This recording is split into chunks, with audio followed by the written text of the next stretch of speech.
Now the third one on this little protein saga really is for those older guys, but you younger kids, you can listen in too. There are 4 things in this, and I'm going to read the notes. Increasing your protein needs. Compared to the young guns out there, people over 40 generally require more protein to maintain mass of muscle and therefore function. This is because the anabolic response to protein feeding will decrease as we get a bit older. Therefore, we've got to keep it up. The quality of protein. Not all sources of protein are created equal, despite what the influencers will tell you. So therefore, high quality protein sources like whey protein, casein, soy, eggs, lean muscle meats.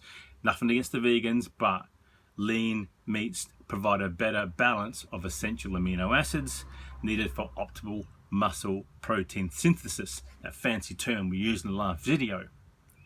Distribution of protein intake becomes important. In other words, how often should you do it? Spreading intake throughout the day is ideally what you want to do, right? Particularly if you're having less meals.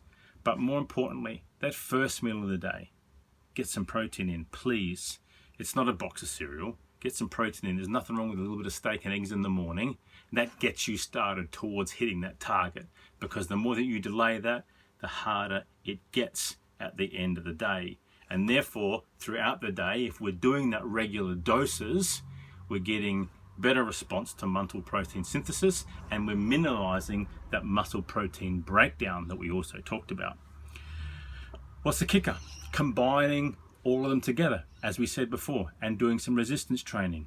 It's the right amount of stimulus. It's actually quite a potent stimulus when we talk about muscle protein synthesis. In other words, eating the stuff and flexing or doing whatever, some weight, some body weight, whatever it is for you and I, we might be different, but combining that resistance training with quality amounts of protein and eating it regularly is what you and I should be doing, particularly as we get older.